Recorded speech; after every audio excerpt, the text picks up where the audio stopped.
Welcome Inside Appalachia. I'm Caitlin Tan. And I'm Mason Adams. So, how did a song written by two people who'd never even visited West Virginia become a worldwide anthem for the Mountain State? We hear the story behind Take Me Home, Country Roads. So there was this overall mood of homesickness, not just for West Virginians, but also for our country. So the song was born into that.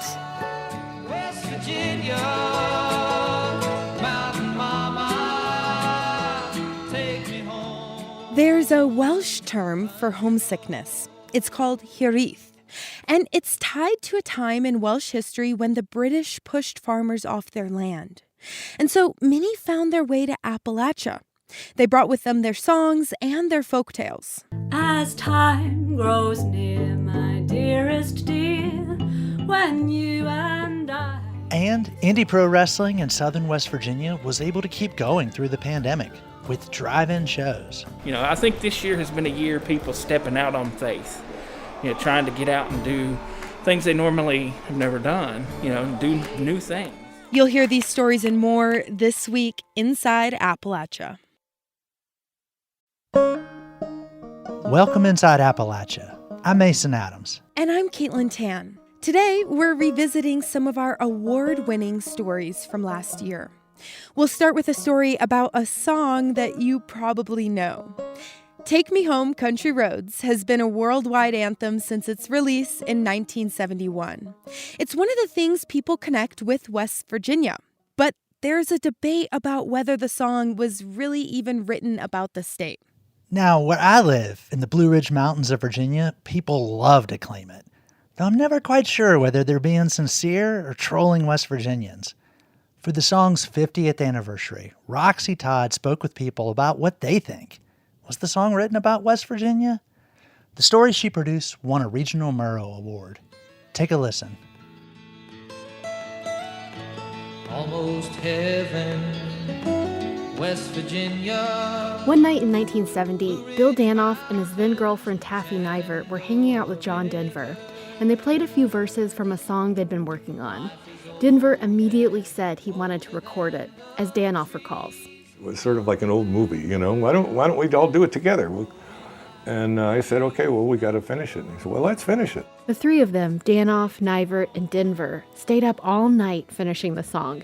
Knowing little about the state, Nivert pulled out an encyclopedia and looked up West Virginia. We kept just throwing out lines, and then we'd write down the ones that seemed to fit. Take me home, country roads. They played it the next night at the Cellar Door, an iconic intimate venue in Washington, D.C. And the people clapped for about 5 minutes straight. First time they'd ever heard the song. And you knew you had something, because that just doesn't happen, On the sky, misty taste of moonshine, teardrop in my eye, country road. One of those in the audience was Andy Ridenauer. At the time, Ridenauer was a student at Concord College in southern West Virginia. I was on holiday break between Christmas and New Year's, along with some friends from West Virginia. My table, which was sitting right at the front of the stage, and with my friends, we all went nuts with our West Virginia connections, and quite frankly, everybody in the place went nuts. This wasn't the first time Ridenauer had seen Denver play. A couple months prior to the show at the Cellar Door, Denver played at Concord College. It was Denver's trip to the small town of Athens, West Virginia, that may have helped spark the hit single. He and his band flew into Roanoke, Virginia, and they had to drive over on old US 460, which a lot of it was a 2-lane road, meandering through towns and running parallel to the New River. And when John and his band got out of the car, they commented on the roads. They were happy to have safely arrived.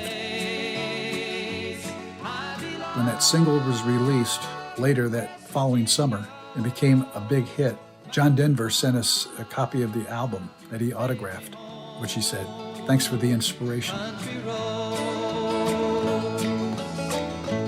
All my memories gather round her. It really does give folks an idea about what West Virginia is like. If you listen to the words of the song, that feeling that you get. Dark and dusty, painted it on the sky.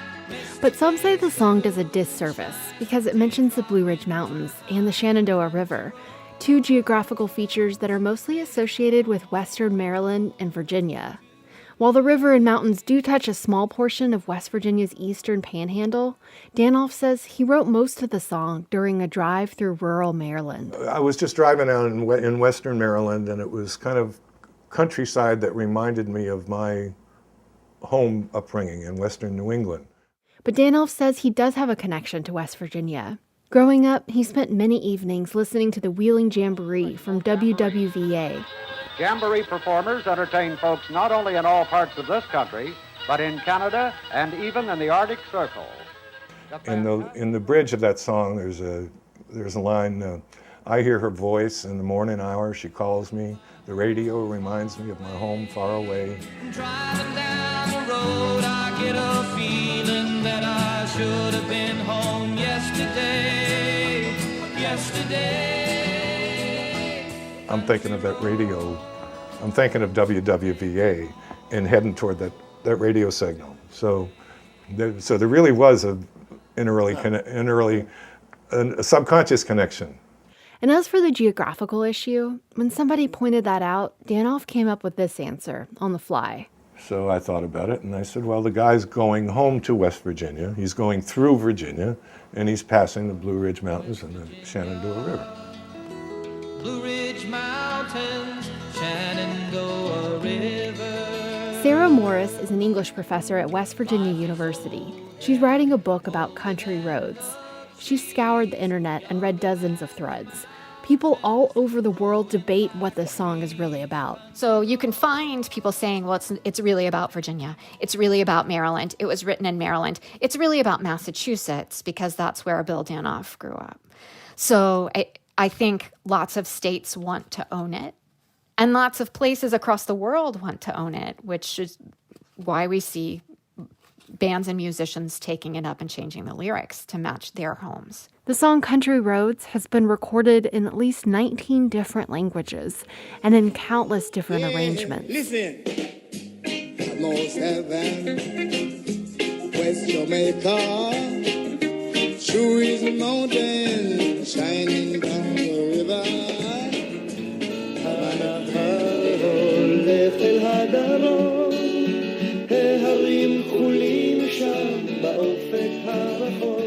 Country road, take me home, Lindy North. あの街に続いてる気がする Country road. But nobody owns the anthem more than West Virginians. The state bought the rights to the song so they could use it to promote tourism. West Virginia University plays it whenever they win a football or basketball game.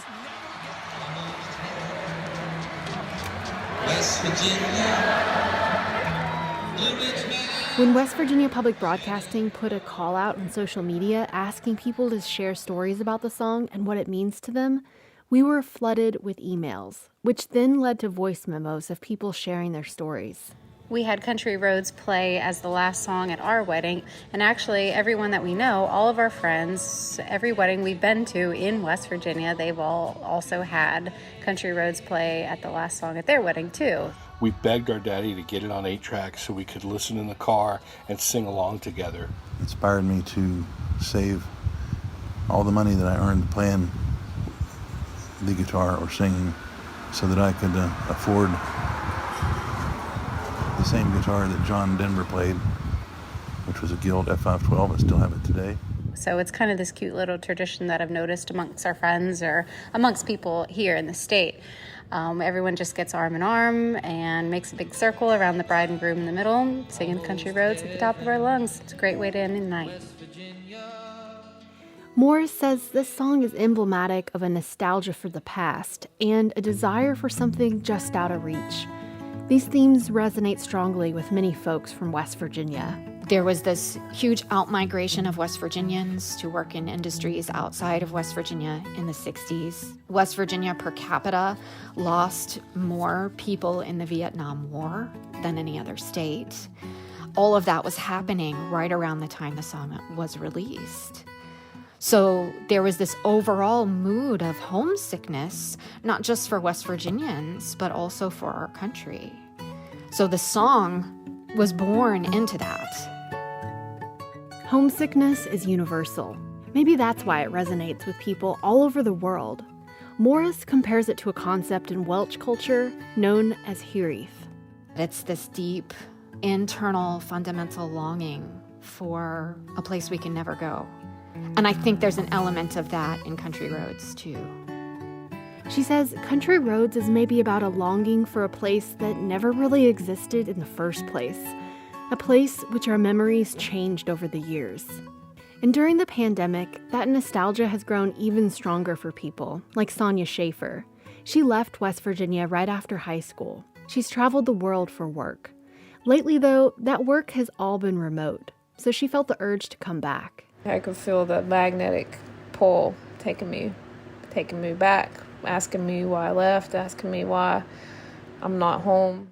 Schaefer hired movers to bring her stuff across the country from LA and bought a one-way ticket to Lewisburg, West Virginia, where she grew up.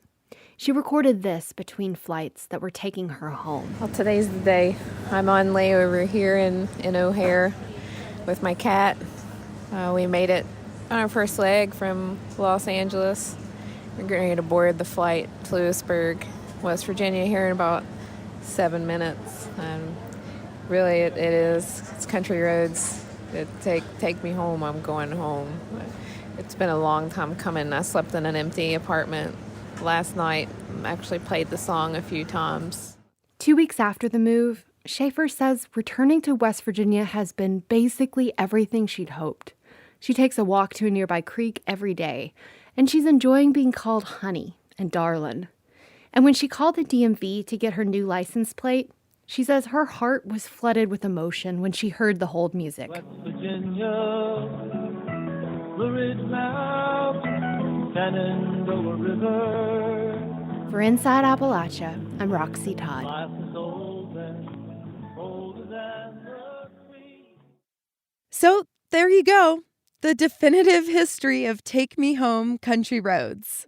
Caitlin, as a lifelong resident of Western, not West Virginia, I feel obliged to point out that John Denver picked up inspiration driving up US 460 out of Roanoke, which is just down the mountain from me.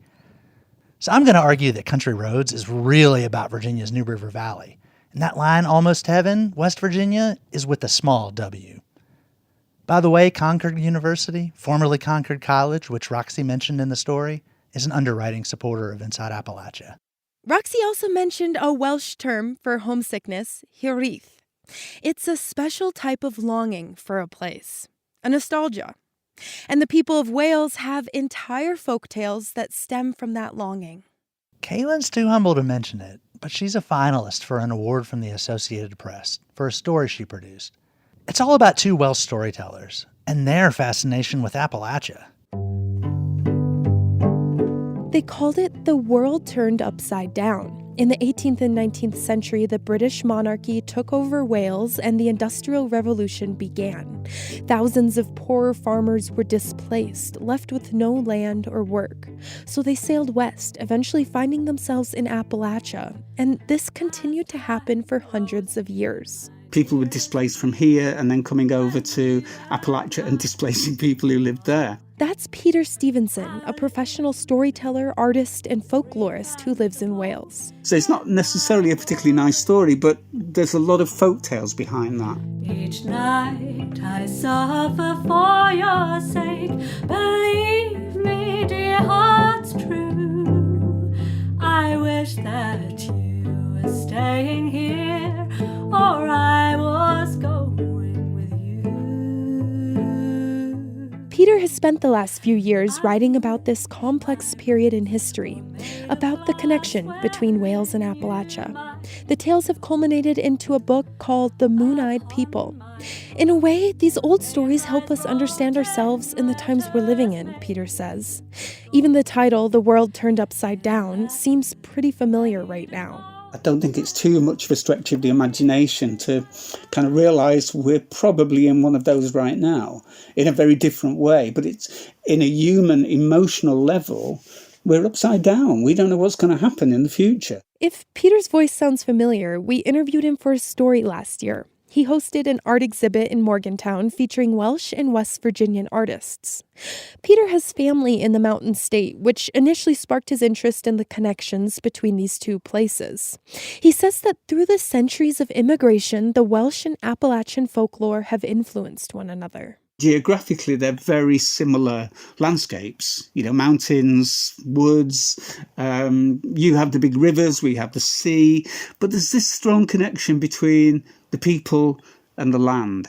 And the thing that comes out of that connection is stories and music, folk culture, buildings, all the things that are rooted in the landscape that people respond to and see. And as Peter has begun to retell these old folk tales for audiences, he's adapted them, sometimes just taking the idea of an old story and writing it using his own folklore research. In live performances, artwork typically accompanies each story. He often tells Welsh tales using an Appalachian storytelling device called the cranky. Basically, it's a scroll that moves horizontally, depicting hand-drawn or painted images. And lately, Peter's storytelling performances about Wales and Appalachia have included music. Messenger of darkness, fly into the light with my two wings. That's Ailsa Hughes. She's a Welsh musician, storyteller, and artist. She wrote this song, Messenger of Darkness, adapting it from old Appalachian and Welsh folktales about death, featuring an owl, an ominous symbol in many cultures. Stay, stay, I will until your will for me here, Mother Earth, is fulfilled. I'll grow roots, I'll grow wings, and never stop listening. Although Ailsa hasn't traveled to Appalachia, she says she's inspired by landscapes and the old folk tales of both countries. She started playing the cello at 7, and it was only later as an adult that she combined it with lyrics inspired by old Welsh texts. This sense of finding belonging, that I feel really present with that at the moment, this need to connect with my ancestors and to connect with the place where I am, the place where I feel at home in a deeper and deeper way. And I think through the arts, we can do this. Ailsa has also taken to the dulcimer, an ancient stringed instrument from Western Europe that was later modified into the mountain dulcimer in Appalachia. It's featured prominently in a lot of the region's old-time music.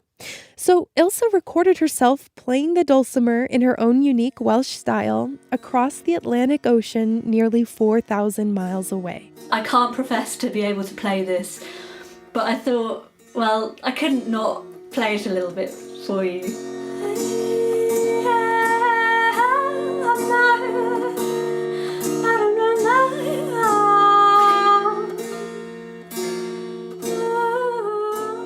Ailsa and Peter had plans to perform their stories and songs this summer in Wales, but the pandemic canceled their shows. So they shared their collaboration via Facebook Messenger video with us at West Virginia Public Broadcasting. The story and song they performed is about the world turned upside down period in Wales. The story is called Where the Welsh Come From, told by Peter Stevenson, and the Welsh hymn sung by Ailsa Hughes.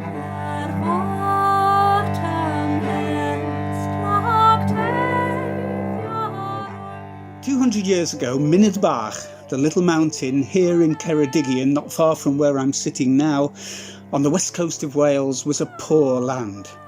It was commonly owned land.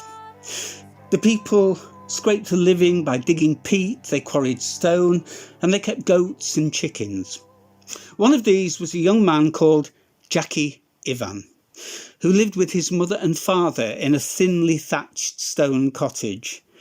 They scraped a living as their forefathers had done, and Jackie's children would do after him. It had always been so, and always would be.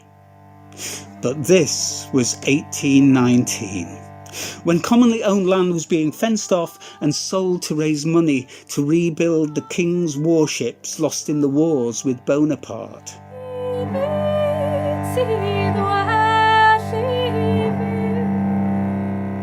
So perhaps it should have been no surprise when an elegantly dressed man appeared on the Mynydd, dressed in Carsima trousers and a silken coat, who announced that he had bought the common land, the mountain, and was intent on building a castle, as many a visitor to Wales has done before him.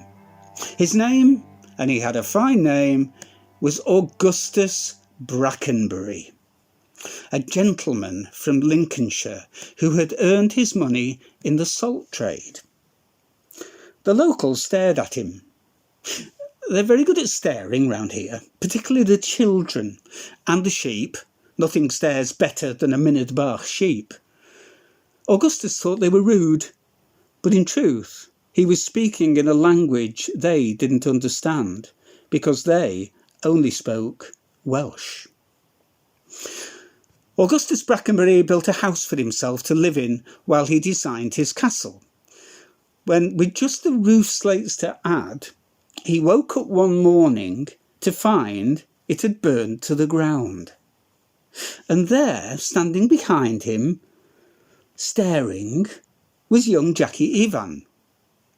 Augustus grabbed him by the ear and asked him if he was responsible for this, but Jackie just stared, because of course Augustus was speaking in a language he didn't understand. Augustus dragged Jackie to the magistrate, but the magistrate explained that the people of Mynydd Bach couldn't understand how anyone could buy land that didn't belong to them. And anyway, they believed the land owned them. And so he let Jackie go scot-free and fined Augustus a couple of shillings for his trouble. Augustus built a second house, and that too burned to the ground. He built a third house. Now this time he decided to keep watch. But as twilight fell, he saw coming down the mountain a strange procession. Men, a line of men, big men, each of them carrying lighted flares and armed with pickaxes and shovels. But it wasn't that was so terrifying. What was so frightening was that each and every one of these big men was dressed in a skirt, an apron, shawls round their shoulders, blouses, bonnets on their head, and some of them even wore Welsh ladies' hats. Augustus Brackenbury raised his gun, and he pointed it at the ringleader, Dafydd Ivanagov, Dafydd the blacksmith, Jackie's father. There was one of those pauses, one of those moments where you could hear your heartbeat. Nobody knew what would happen next.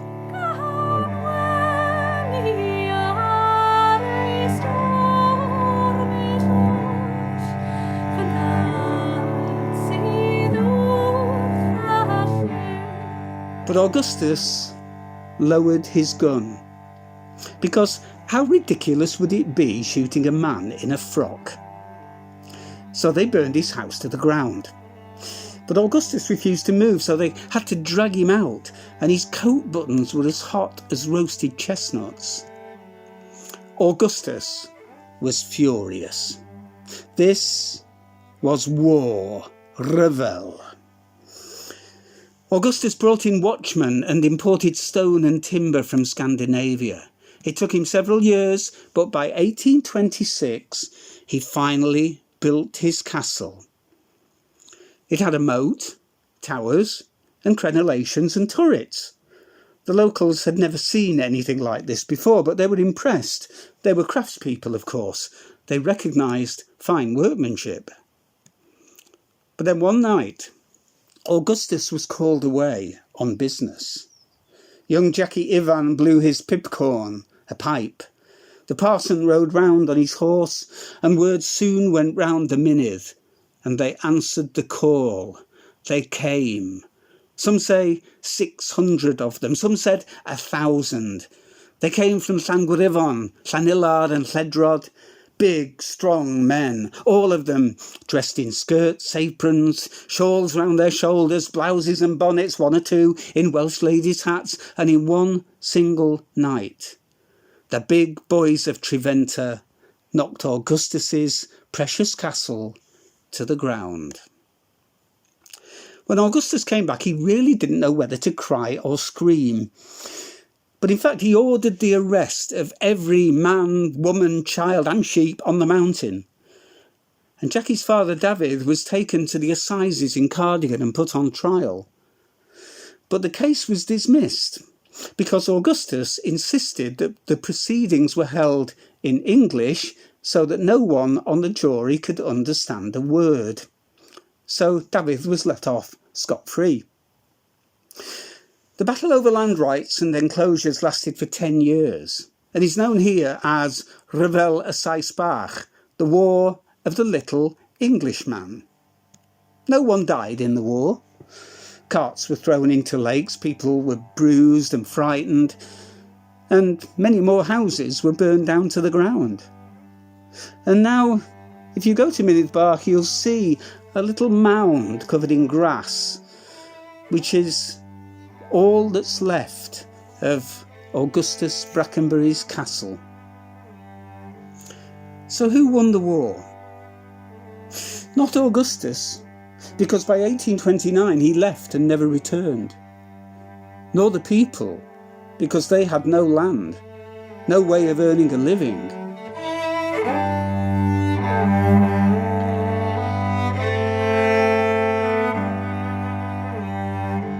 So they packed their belongings and they caught ships to Liverpool, where they then caught big schooners to the New World.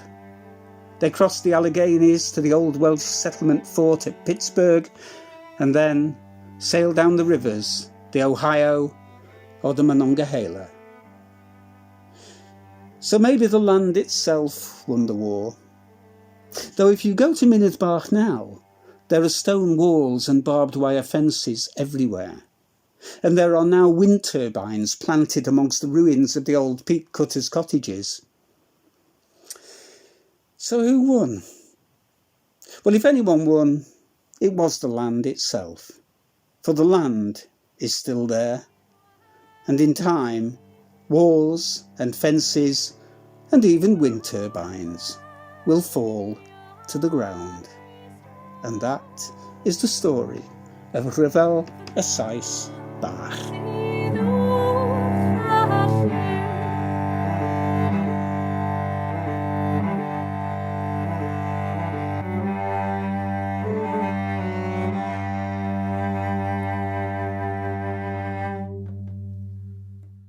That was Ailsa Hughes singing a Welsh hymn, and Peter Stevenson telling the tale of the War of the Little Englishman. Kaylin, it still gives me goosebumps when I hear it. Great job for producing it. Well, thanks, Mason. But I really think all the praise should go to Peter and Ailsa. They're really just incredible storytellers and musicians. If you guys want to see Peter's drawings for the story you just heard, make sure to check them out on our website, wvpublic.org. After the break, we'll hear more award-winning stories from our West Virginia Public Broadcasting team. You're Inside Appalachia. I'm Mason Adams. And I'm Caitlin Tan. We'll be right back. And the woe in my poor aching heart. Each night I suffer for your sake. Believe me, dear heart's true. I wish that you were staying here, or I was going with you. I wish my breast were made of glass wherein you might. Support for Inside Appalachia is provided by Concord University in Athens, West Virginia. With career-focused liberal arts education in more than 80 degrees and programs to pursue various career options, not just a single job. More at concord.edu. Last year, we produced an episode about how parents are coping during the pandemic and how childcare has risen to the spotlight as a major societal issue. That episode is a finalist for an award from the AP for Best Documentary. Let's listen back to part of the show. Here are two mothers whose families were able to come through with much-needed support. But it took some pretty big decisions and life changes to make it work. My name is Melissa Ellsworth, and I'm married and have one daughter. She's 14 months. My name is Isabel Height. I am from Pendleton County, West Virginia. I am a wife and a mother to a little boy named Torin. He's 9 months old. We've been doing this whole parenthood thing over the course of the pandemic, which has been an adventure, to say the least. Navigating childcare during a pandemic in rural Appalachia is laughable and heartbreaking and stress-inducing and scary.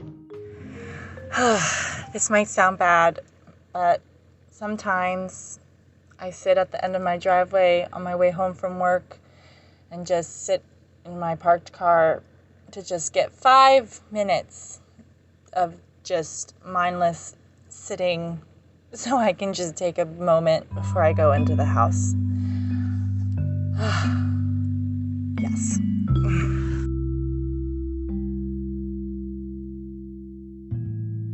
I work 3 days a week, and my husband, he works 4 days a week. And when I'm at work, he is with our son, and vice versa. So right before the stay-at-home orders across the country started being enforced, my husband tore his meniscus at work. And so there was a period there of 2.5, 3 months where my husband could not watch our son Torin, and we had no one to do it. And I was considered, and am still considered, an essential worker, and so I wasn't able to work remotely or help in any way, and we had to really take a look at ourselves and what we were comfortable with and who we were comfortable with allowing into our homes.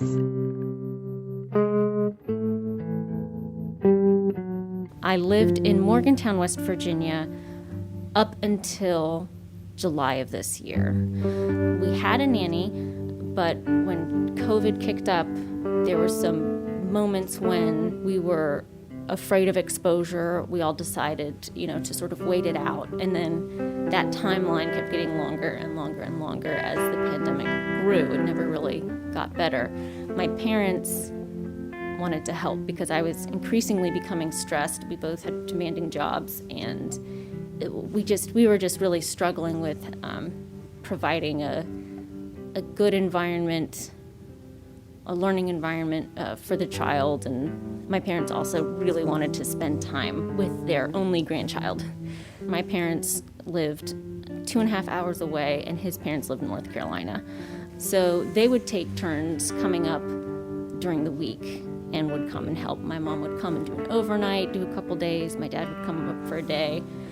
It is hard to find a babysitter, and under these conditions, it's nearly impossible. And so when we finally found one, she is a college student, and she was amazing, but it was very scary for us to know that she was babysitting other families and coming to see us, and not knowing if she has been in contact with anyone who had COVID symptoms, and that was really hard. One day, my mom sent me like a Zillow listing, just after about 4 months of her coming back and forth from Morgantown multiple times, throughout the month. She sent me a Zillow listing for a place in Harpers Ferry, and we just, I don't know, it's just something clicked. I shared it with my husband, and we were like, let's do it. Let's buy a house. And we had always talked about moving closer to our parents, whether it was in North Carolina or in Jefferson County. And so we just didn't know when. My husband and I, we have decided that we will be moving to my family's farm in Virginia because we need help. We need support. I work from home and remotely as an attorney, so I was able to make that shift. It's created some issues for my husband with his work, but it's been accommodating. Most importantly, I'm able to work because of the move. I really couldn't do it without the help of my parents. We really have so many unanswered questions. I mean, the whole country and world does have all these unanswered questions about what the next months and years will look like under these new conditions with a pandemic. And the one thing that is most certain is that I need to be around family, and we need that social support and trust. I'm outside on a beautiful fall day. I am working on a little project for Torrin's birthday. It's at the end of the month. His birthday is the 23rd, but we're having a little get-together with the grandparents and some of our really close friends on the 24th. And what I'm doing is I am drilling holes in little wooden letters of the alphabet and stringing them with colorful string. And the idea is that when we're all together for his birthday, we'll take a break and we will string these letters up in the trees in our yard. So kind of as fall comes to an end and leaves start falling off the trees over the winter, hopefully Torrin will look up and see these twirling, spinning, waving letters in the trees and think that they're as cool as I do.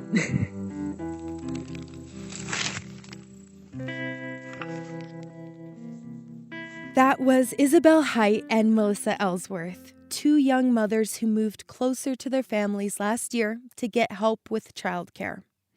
Melissa works as a lawyer and lives in Jefferson County, West Virginia.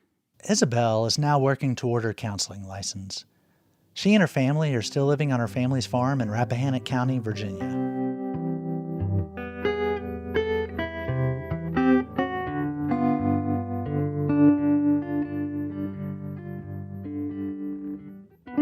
Grandparents have always played an important part in Appalachian families. Kentucky and West Virginia have some of the nation's highest number of children who are living full-time with their grandparents. That number has increased in the last decade by nearly 18%. That's partly because many of these kids have parents with substance use disorder. Our colleagues at Us and Them podcast produced an episode all about grand families. That story won a regional Murrow Award. One of the people who's featured is a woman who goes by Gigi. She's raising 3 of her grandkids, and they live in a small town just outside Charleston, West Virginia. Us and Them host Trey K met up with Gigi as she was picking her grandkids up at the school bus. While we sat in her car, she told me how things have been. Gigi just turned 60, and I asked her what she thought her retirement was going to be like. Oh, I have no retirement left. Yeah, I mean, I didn't have a whole lot.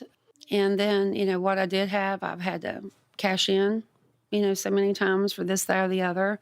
I even had to voluntarily repo a car because so much changed when, with the death of my late husband and, the difference in our income and everything. I just couldn't make the car payments. I mean, I struggled and I just didn't have enough money. And so I voluntarily turned it in. So now I've got a big suit against me on that. And it took me a while to get any assistance from the state. And from what I do get, it's not nearly adequate compared to, if I adopted them. I understand I could get way, way, way more. Right now, Gigi receives $374 a month in caregiver pay. That's total for all 3 kids. She was getting SNAP benefits or food stamps up until a month ago.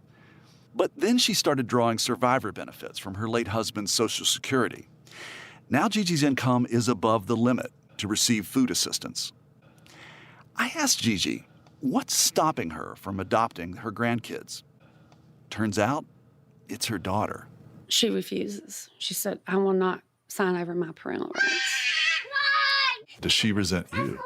I think she does. In some ways she does, in some ways she doesn't. She says I brainwashed the oldest one against her. When you're 70, you're going to have teenagers and somebody college age. How's that look to you? No, I just keep on going.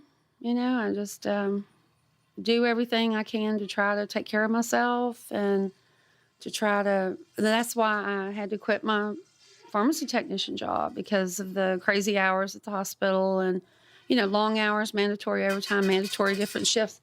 I've just always loved my grandkids so much that I just, I knew it'd be a huge sacrifice. I knew it'd probably be difficult, but I thought, their happiness, their being together, because, I also think that with her health and the way she's going, who knows how much longer she's going to be around.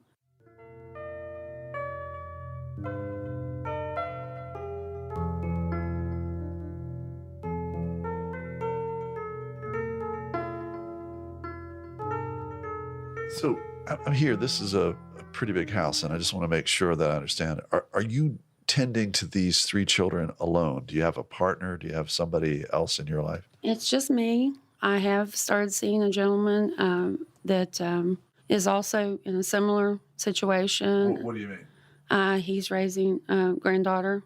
It's actually not his biological granddaughter. It was his late wife's. She passed. Son's little girl. And they had adopted her at 2 months old due to both the parents were drug addicts. And she just turned 7. And, we just kind of, when we talk, we text, we take the kids to the park, we take them out to eat. We actually went to the beach together this summer. First vacation I've been on in years. And it was just really nice, and the kids did pretty good. They were, a bit of a adjustment, but we survived it. I asked Bonnie Dunn to introduce me to grandparents who'd benefited from the Healthy Grandfamilies training, and she hooked me up with Gigi. I completely understand why Bonnie connected me with Gigi, because it's so obvious how this situation has changed her life. She seems constantly busy, like there's never a quiet moment. Even as we sit in her car waiting at the bus stop, the kids are eating snacks in the back seat, chattering and running around outside. Gigi watches them as she talks to me about the sacrifice she makes to ensure their future together. I don't want them split up. I don't want to lose them, because, early on when all this first started, I said, well, what if you would take them? What if they would go into foster care? Would I still have grandparents' rights? And they're like, well, yeah, there are grandparents' rights, but the kids could be divided. They could go anywhere in the state, or sometimes they even go out of state. Gigi says her youngest grandkids don't really know what's going on with their mom. The oldest one, he knows. And I found out that,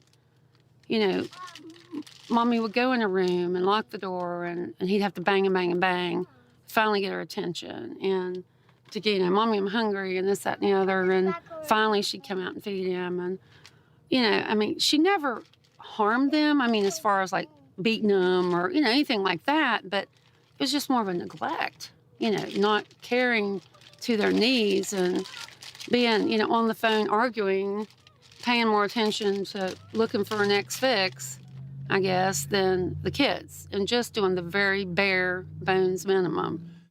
That was a woman who goes by Gigi, who's been raising her grandchildren. She was interviewed by Trey Kay, host of the podcast Us and Them.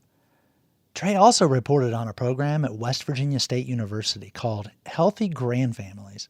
It offers 10 weeks of free classes for grandparents and great-grandparents who are raising children at a time when they were expecting to retire. Here's program founder Bonnie Dunn. As I was preparing for that very first session on parenting, I was extremely humbled to think that I'm going to go into a room full of people who have raised their children and who have found themselves in this situation. And I have parented and raised 2 children, and by all accounts, I guess successfully. At least my son tells me I got lucky. But going into that class the first time, I kept thinking, what do I say to these folks? And the thought came to me, must have not gotten it right the first time or I wouldn't be here doing it the second time. And I'm a woman of faith. I did a lot of praying about that. I thought, is this what I want to say to them? And so I stepped out and said to this in the context, I said, folks, I just want to get the elephant out of the room because you are heavy burdened by what's going on. And I feel as if you think that you must have failed the first time around or you wouldn't be doing this. And the tears flowed. And I knew that I had hit the nail on the head.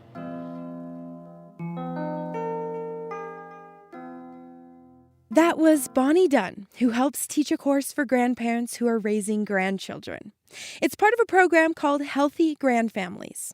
To hear the full Us and Them episode, visit our website, wvpublic.org.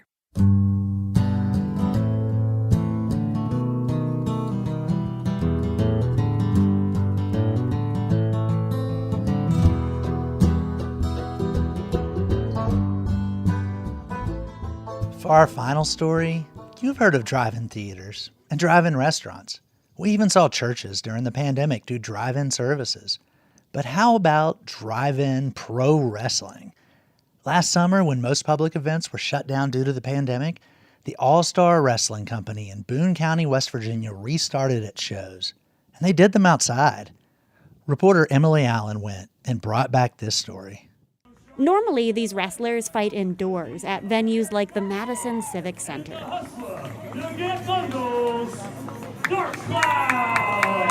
But the All-Star Wrestling Company recently relocated to an open field behind Lee Dance Studio in Winfield, Putnam County.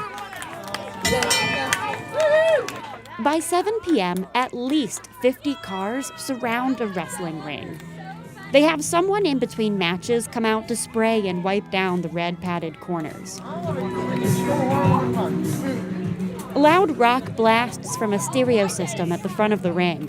Families and fans watch from the hoods of their cars or on lawn chairs. Some wear masks, but most watch at a safe distance from both the stage and each other. Pro wrestling is about the energy that comes from that live crowd. This is owner and promoter Gary Dameron. We talked before the show while everyone was setting up. He has an all-star wrestling mask stretched across his mouth and nose. The reaction from the fans is what makes wrestling wrestling. WWE and AEW, some of the bigger companies, are not, of course, they can't allow fans to come in and sit around the ring. So they're doing empty arena type shows where they just go in and film the matches, and it just doesn't have the same effect to it. All-Star Wrestling has been around for 14 years. Like other entertainment-based groups, they're navigating a global pandemic, which means they've already had to cancel 3 indoor shows. You know, I think this year has been a year of people stepping out on faith, you know, trying to get out and do things they normally have never done, you know, do new things.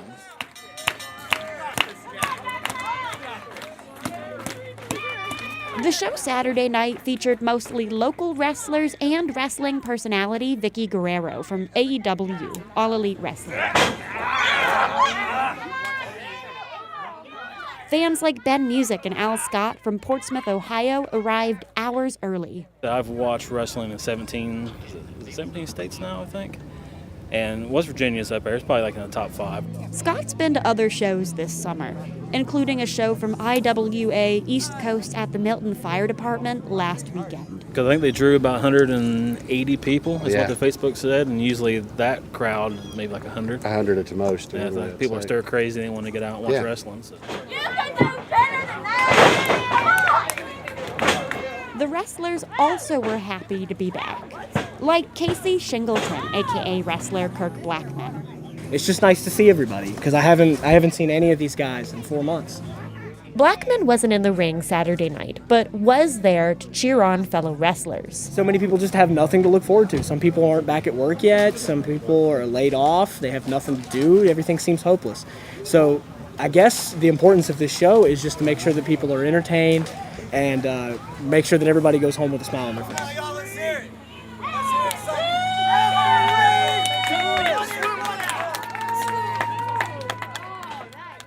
promoter Dameron said he hopes to have more drive-in shows with social distancing as the summer permits. For West Virginia Public Broadcasting, I'm Emily Allen. Since that story originally aired last summer, ASW Wrestling has restarted indoor shows. Emily's story is a finalist for an award from the Associated Press. This is, sadly, Emily's last week at West Virginia Public Broadcasting. She'll be moving on to work with Mountain State Spotlight. Emily, keep in touch, and hopefully we'll hear you again here on Inside Appalachia.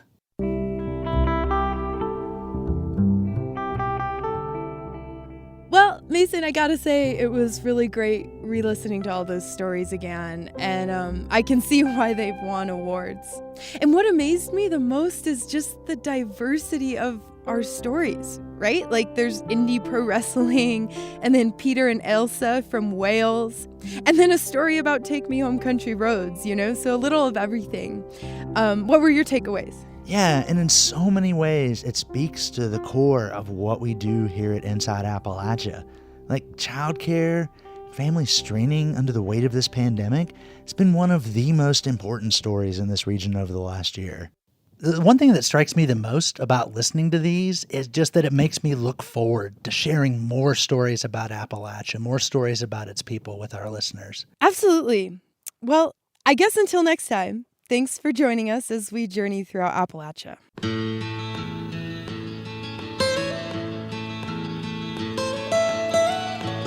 Almost heaven, West Virginia, Blue Ridge Mountains, Shenandoah River. Life is old there, older than the trees, younger than the mountains, growing like a breeze, country road. Our theme music is by Matt Jackford. Roxy Todd is our producer. Jade Arthur Holtz is our associate producer. Our executive producer is Andrea Billups, and Kelly Libby is our editor. Our audio mixer is Patrick Stevens. Sandra Alloy also helped produce this episode. You can find us on Twitter @InAppalachia. You can also send us an email to insideappalachia@wvpublic.org. Visit wvpublic.org/InsideAppalachia to sign up for the Inside Appalachia newsletter. There you can also subscribe or download all of our stories, or look for the Inside Appalachia podcast wherever you get your podcasts. Inside Appalachia is a production of West Virginia Public Broadcasting.